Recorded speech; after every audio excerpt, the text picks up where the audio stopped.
German में जो alphabets हैं उनको कहते हैं अल्फाबेटन।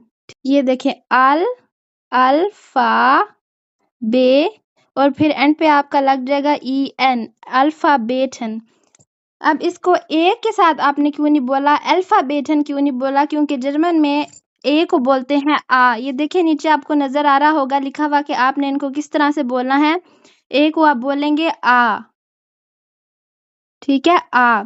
बी को आप बोलेंगे बे,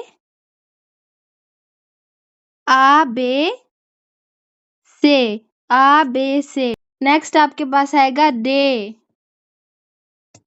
जैसे इंग्लिश में आप बोलते हैं ना दिन को डे बोलते हैं, इसी तरह इस जर्मन में डी को बोलेंगे डे। इसी तरह ए, आ बे से डे ए। एफ को जैसे आप बोलते हैं एफ इंग्लिश में, वैसे एफ को एफ ही बोलेंगे, ठीक है। फिर जी को बोलेंगे गे, मतलब सारे अल्फाबेट्स के आगे ई लगा हुआ है। फिर एच को आप बोलेंगे हा, ठीक है, HA हा।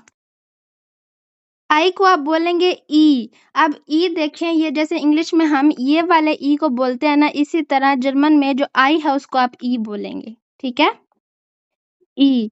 उसके बाद ये जो जे है इसको आप बोलेंगे यॉट, मतलब आपने जे को जर्मन में हमेशा वाई की साउंड पढ़नी है, जे होगा यॉट जी। उसके बाद का, एल को एल ही पढ़ेंगे, एम को एम ही पढ़ेंगे, एन को एन ही पढ़ेंगे, ओ।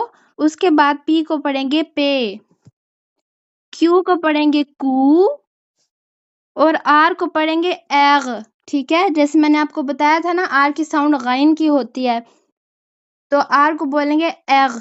फिर उसके बाद एस, फिर ठे, टी को पढ़ेंगे ठे, यू को पढ़ेंगे ऊ, वी होगा फाओ, फाओ, ठीक है। अब फाओ आपने एफ की आवाज निकालनी है, ठीक है। जहां पे भी आपको ये वी लिखा हुआ नजर आएगा ना, वहां पे आपने बोलना है फाओ। उसके बाद आप बोलेंगे डब्ल्यू को, आप बोलेंगे वे। उसके बाद एक्स को बोलेंगे एक्स, एक्स।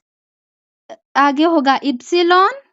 वाई को आप थोड़ा सा ये मुश्किल है तो आपने याद करना, वाई को बोलते हैं इप्सिलॉन, या। देन आपके पास आएगा सेट, जेड को बोलेंगे सेट।